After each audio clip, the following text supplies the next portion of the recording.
교재는 171페이지. 세 번째 문제 살펴보도록 하겠습니다.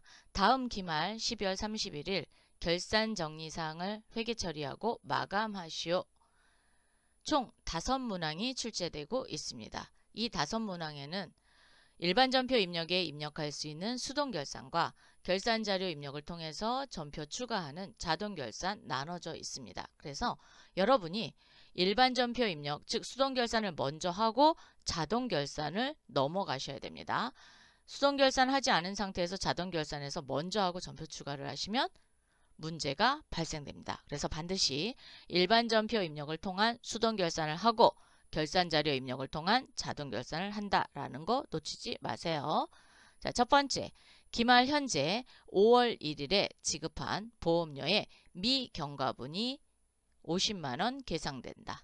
자, 일반 전표 입력에 5월 1일자 열어보겠습니다. 우리 회사가 보험료를 비용 처리했어요. 비용 처리했으니까 내년도분만큼, 즉 미경과된 것만큼만 자산 처리하면 되죠. 자산명이 선급 비용이죠. 12월 31일 차변에 선급 비용이 되겠습니다. 어이구, 선급금으로 했어요. 수정하시면 되죠. 선급 비용.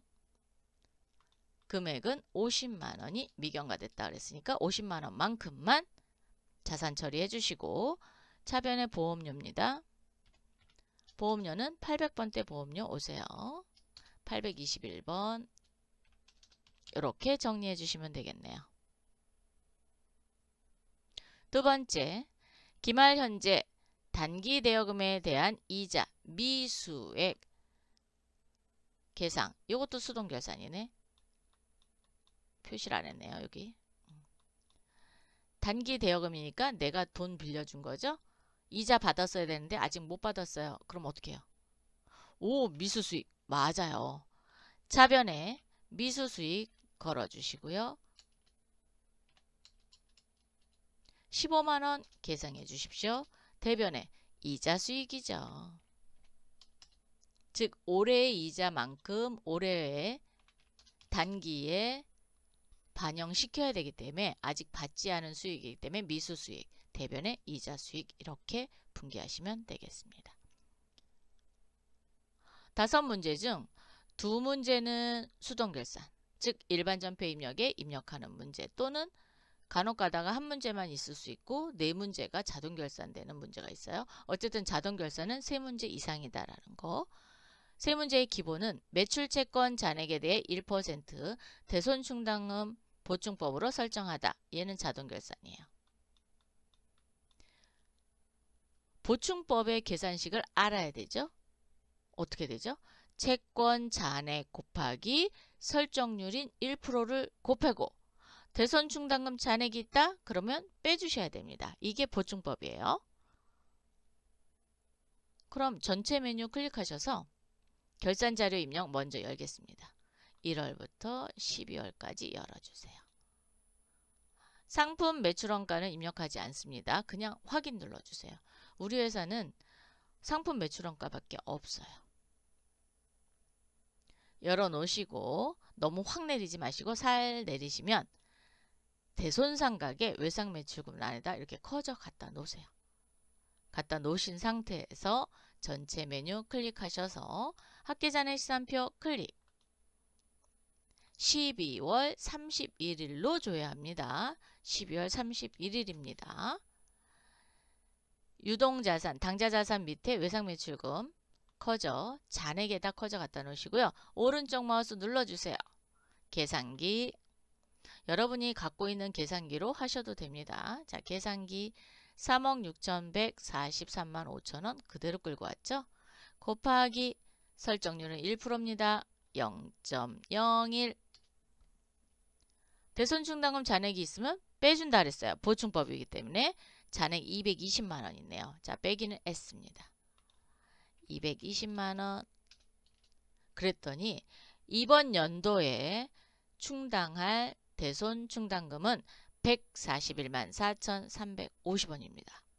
얘는 복사 기능이 없어요. 그래서 그대로 갑니다. 열려져 있는 상태에서 결산자료 입력 클릭. 조금 전에 우리가 대손상각 외상매출금란에 커저를 갖다 놓고 왔죠. 여기다 그대로 오타 나지 않도록만 조심해서 입력하시면 되겠습니다. 그래서 141만 4,350원 입력하셨죠? 네. 근데 매출채권, 외상매출금만 매출채권 아니죠. 받으러옴도 매출채권입니다. 받으러옴 하나 더 가겠습니다. 합계잔액산표 받으러옴 란에 커저 갖다 놓으시고 계산기 1억 9천 곱하기 0.01 충당금 잔액이 80만원 있습니다. S 눌러서 80만원 그랬더니 110만원 설정하래요. 요거 그대로 놓으시고 결산자료 입력 오셔서 그렇죠. 외상매출금 바로 밑에 있는 받으러옴 란에 110만원 입력합니다. 계산기 다 썼으면 종료 버튼 눌러주시고 3번에 대한 대손충당금 설정했습니다. 4번 모든 비유동 자산에 대하여 감가상각비를 계상하다. 모든 비유동 자산은 유형자산도 있고 무형자산도 있습니다. 그래서 유형자산하고 무형자산도 꼭 확인하시기 바랍니다. 전체 메뉴 고정자산 등록에 원가 경비별 감가상각 명세서가 되겠습니다. 클릭. 무형자산 탭으로 오세요. 총괄. 이거를 하나하나 하지 마시고 무형자산 총괄로. 그러면 계정 과목별로 상각비가 선정이 됩니다. 조회. 건물, 차량 운반구, 비품이 있는데 우리가 필요한 거는 올해. 즉 2023년도 상각비입니다. 그래서 단기 상각비 이 부분이 필요한 거예요. 쉽게 컨트롤 C 하겠습니다. 건물 500만원이래요. 컨트롤 C 하셔서 결산자료 입력에 대손상각 바로 위에 있는 감가상각비 건물란에 컨트롤 V 합니다. 그러면 잘못 쓰려고 이렇게 오타 나지 않도록 조심해야 되는데 복사에다 그냥 갖다 놓으니까 제대로 입력이 되겠죠. 이번에는 차량 운반구 가겠습니다. 차량 운반구 116만 5,083원이네요. 컨트롤 C 결산자료 입력 차량 운반구 안에 컨트롤 V 비품도 갖다 놓으십시오. 자, 원가 경비별 감가상각 명세서 비품 컨트롤 C 결산자료 입력 비품란에 컨트롤 V 해서 건물, 차량 운반구, 비품 다 했죠? 그 다음에 모든이라고 했으니까 그렇죠. 무형자산이 있는지를 꼭 확인하셔야 됩니다. 원가 경비별 감가상각 명세서 클릭 무형자산 총괄 탭에서 조회 없습니다. 없으면 입력 안 하셔도 됩니다. 되셨어요? 그러면 4번까지도 자동 결산했고요. 5번 기말 상품 재고액을 입력하고 결산 처리하다. 단 재고 평가는 선의선출법으로 한다. 얘도 이제 자동 결산할 거예요. 우리가 기말 재고액이 얼마인지 알 수가 없죠. 그래서 컴퓨터가 알아서 계산해 줄 겁니다. 자, 메뉴바 열으셔서 물류관리로 오세요. 재고자산 수불부입니다. 마구 엔터 해주세요. 마구 엔터 해주는 이유는 우리 회사가 보유하고 있는 모든 재고자산을 다 보여줘야 됩니다. 그리고 이 부분에 대해서 한꺼번에 마감을 할 거예요. 기능 모음을 열어서 평가 방법을 한번 살펴보겠습니다. 원래 프로그램에서 선의선출법으로 자동으로 세팅이 되어 있어요. 그래도 한번 확인해 주시는 건 좋은 방법입니다. 그래서 상품이 선의선출법으로 되어 있는지 확인하고 적용 누르시면 이제 마감에 세팅되는 부분이 선의선출법으로 자동으로 세팅이 됩니다. 이 부분 건들지 마세요. 건드실 거는 그렇죠. 상단에 마감을 어떤 걸 선택할 거냐. 일괄 마감을 선택해 주시면 우리 회사가 갖고 있는 모든 상품에 대해서 다 마감이 됩니다. 일괄 마감. 요것만 클릭하세요. 요것만. 그리고 확인. 그러면 선의선출법으로 이제 마감이 몽땅 다 처리가 됐고요. 지금 마감이 여 이러면 다 된 거예요. 근데 무는 거래량이 없다는 겁니다. 즉 사고 판 게 없는 거예요. 대신 부로만 안 돼 있으면 됩니다. 부는 마감이 아예 안 된 겁니다. 그래서 그것만 빼놓고 여 또는 무로 되어 있다. 그러면 마감이 다 됐습니다. 그러면 각 품목마다 재고 금액을 다 더해야 되냐? 그렇지 않습니다. 전체 메뉴 클릭하셔서 재고관리에 재고자산 명세서 클릭. 재고자산 명세서는 마감이 되어야지만 보여지고 있습니다. 12월 엔터. 그렇게 되면 자산별 합계 금액이 나옵니다. 자산별 합계 금액은 여기요. 2억 2,780만 원이 기말 상품 재고액이 되겠습니다. 자, 컨트롤 C. 결산 자료 입력 클릭. 맨 위로 올리세요. 그러면 10번 난에 기말 상품 재고액이 있습니다. 컨트롤 V. 여기서 끝이 아니죠. 전표 추가하셔야죠. 네, 반드시 상단에 전표 추가 클릭. 예. 확인. 그리고 여러분이 놓치는 부분이 일반 전표 입력에 오셔서 반드시 조회 버튼을 눌러 주십시오. 조회 버튼을 눌러서 상품 매출원가가 있는지, 감가상각비가 있는지, 대손상각비가 있는지를 꼭 확인하셔야 됩니다. 채점은 일반 전표 여기서 채점합니다. 즉 결산자료 입력에 입력해 놓고 전표 추가를 안 하게 되면 세 문제가 틀리게 됩니다. 이 세 문제가 비중이 상당히 크죠. 보통 4점씩 되거든요. 4점씩 되면 3개가 전표 추가 안 함으로 인해서 12점이 그냥 없어집니다.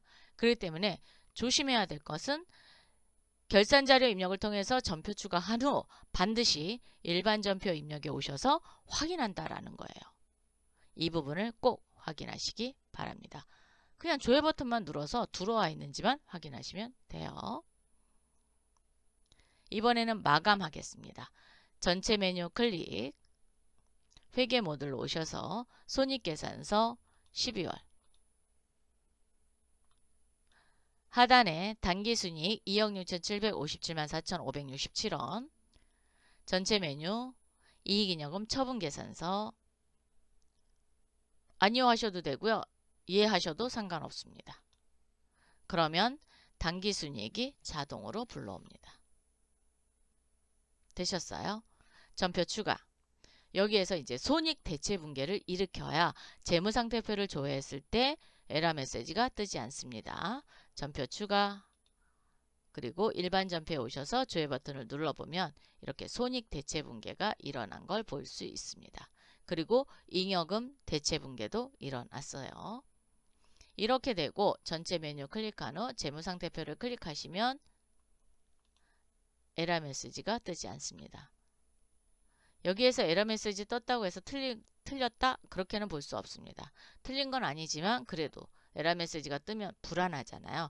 그래서 손익계산서, 이익잉여금 처분계산서 가서 전표 추가, 그리고 재무상태표를 열어보시면 에러 메시지가 뜨지 않습니다. 이렇게 해서 마감을 완료했습니다.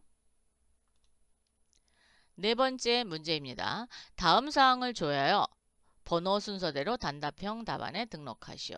자, 단답형 답안에 등록을 하실 때는 반드시 숫자로만 기록을 하시고요. 컴마라든가 또는 한글로 원, 돈 표시, 달러 표시 이런 거 하시면 안 됩니다. 근데 만약에 답을 구했는데 이 답이 마이너스다. 그러면 마이너스 부호 써주셔야 돼요. 즉 문제에 따라서 마이너스를 부호를 쓸 거냐 안 쓸 거냐를 정하면 돼요. 그래서 양수로 표현하라. 그러면 마이너스 안 하는 거고요. 만약에 그대로 표현을 해야 된다. 그러면 마이너스 하시면 됩니다. 근데 전산회계 운영사 상급에서는 마이너스로 나오는 문제를 거의 보지는 못한 것 같아요. 네. 대신 소수점은 사용하셔도 됩니다. 소수점 뭐 2자리까지 구하라. 그러면 점 2자리까지 구하시면 되겠죠. 네. 그럴 때 외에는 다 숫자만 기록하시기 바랍니다. 총 7문항이 출제되고 있습니다. 자, 첫 번째 문항 가겠습니다. 1월 1일부터 4월 30일까지 현금 지출액은 얼마인가? 어디 가서 볼까요? 현금 출납장? 네, 현금 출납장 가서 보셔도 되고, 학계잔액 시산표 가셔서 보도 되고, 일월계표 가서 보셔도 되고, 어디든 가서 보셔도 됩니다. 그럼 학계잔액 시산표 볼까요? 자, 전체 메뉴 열려있는 것 모두 닫게 하겠습니다. 전표 입력장부에 학계잔액 시산표 또는 결산 재무제표 원에 있습니다. 4월 30으로 조회하셔야 돼요.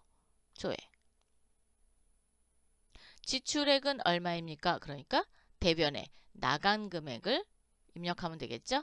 그래서 2억 2,487만 4천원입니다. 정말 맞는지 현금 출납장 또 한번 볼게요. 현금 출납장 여기 있네요. 1월 1일부터 4월 30 출금 쪽 보시면 됩니다. 자, 출금에 원래 전기 2월은 없죠. 그래서 쭉 내려오셔서 누계 보시면 됩니다. 2억 2,487만 4천원. 이렇게 해서 현금 지출액 살펴봤고요. 두 번째, 1월 1일부터 5월 30일까지 태평 유통의 외상매입금 발생 총액은 얼마인가? 거래처에 대한 외상매출금 발생 총액입니다. 발생은 대변을 보시면 됩니다. 거래처 원장밖에 볼 데가 없어요. 자, 전체 메뉴 전표 입력 장부의 거래처 원장입니다. 1월 1일부터 5월 30까지입니다. 31일로 하시면 안 돼요. 30 계정 과목은 외상 매입금이죠. 외상이라고 쳐보겠습니다. 근데 여러분이 이렇게 하다 보면은 계정 과목이 눈에 자꾸 익히실 거예요. 그러면 코드 아시면 코드로 입력하셔도 됩니다. 거래처는 태평유통이죠. 태평유통 이렇게 선택하셔도 되고요. 그냥 마구 엔터 하셔서 태평유통 열으셔도 됩니다. 발생 총액은 얼마입니까? 그랬으니까 요 대변 금액이 되겠죠. 3,057만 5천원이 되겠습니다. 세 번째, 1월 1일부터 6월 30일까지 보통예금 입금 총액은 얼마입니까? 라고 물어봤어요. 입금 총액입니다. 입금은 차변에 들어오겠죠? 자산이니까. 네. 어디 가서 볼까요? 뭐 학계잔액시산표, 계정별 원장, 일월계표 다 가도 돼요. 근데 저는 일월계표 이거 보는 것도 좋고요. 1월 1일부터 그랬으니까 학계잔액시산표도 가능합니다. 자, 학계잔액시산표 열려 있으니까 여기서 볼게요. 6월 30으로 조회해 주시고요. 외상 보통예금이니까 보통예금 커져 갖다 놓고 입금 총액이니까 요 금액이죠. 요 금액 합계금액 잔액 보시면 안 됩니다. 요 금액입니다. 합계금액 3,800만원이 답이네요. 요게 이번 연도에 들어온 돈이 되겠습니다. 그리고 지출액 4번 6월 30일 현재 받으러옴의 잔액은 얼마인가? 라고 했어요. 지금 열려져 있는 합계잔액시산표에서 받으러옴 잔액 볼게요. 받으러옴의 잔액입니다. 6천만 원이네요.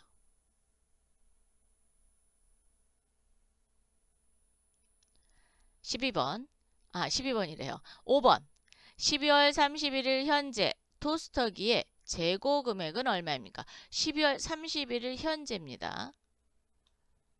그러면 우리가 12월에 마감이 되어 있어요. 마감이 되어 있기 때문에 재고자산 명세서를 열어볼 수 있습니다. 자, 메뉴바에 물류관리, 재고자산 명세서 12월로 마감이 되어 있으면 보인다 그랬어요. 코드는 토스터기입니다. 전체를 열어서 보시면은 전체 금액이 나오기 때문에 더해야 돼요. 그래서 불편하니까 이럴 경우에는 토스터기만 찾는 거예요. 토스터기 찾았더니 1억 6,550만 원이네요. 재고 금액은 1억 6,550만 원. 6번 1월 1일부터 12월 31일까지 한국채택 국제회계 기준 KIFRS 포괄손익계산서에 표시되는 매출원가는 얼마인가? 지금 KIFRS 포괄손익계산서를 보라 그랬으니까 여기 가서 보세요. 딴 데 가서 보지 마시고요. 자, 메뉴바 회계 모듈로 오셔서 KIFRS 재무제표 포괄손익계산서 클릭. 12월 매출원가는 얼마입니까? 그랬으니까 요 금액입니다. 11억 3,530만 원이 되겠네요. 11억입니다. 이거 손익계산서 가서 봐도 되지 않아요? 보셔도 되기는 합니다. 그런데 KIFRS 계정 과목과 일반 기업회계 기준의 계정 과목이 서로 다른 부분이 있고요. 또 표시되는 부분이 좀 다르게 나올 수 있어요. 그래서 들수는 한 문제에서 제시되는 부분에 오셔서 보시는 걸 추천드리고 있습니다. 7번째, 12월 31일 현재 한국채택 국제회계 기준 KIFRS에 의한 재무상태표에 표시되는 유동부채 중 매입 채무의 금액은 얼마인가? 라고 물어봤네요. 자, 전체 메뉴 KIFRS 재무상태표 클릭. 12월 유동부채 가겠습니다. 유동부채 매입채무. 매입채무는 외상매입금과 지급어음이죠. 이 두 개를 더하시면 됩니다. 자, 그러면 외상매입금에 오른쪽 마우스 눌러서 계산기 누르세요. 눌러주셨나요?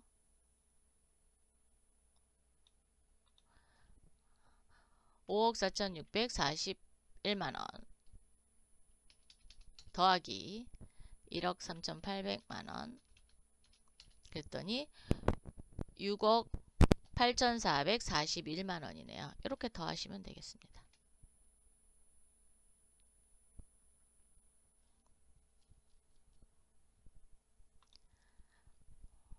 지금까지 제1회 모의 문제를 모두 풀어봤습니다.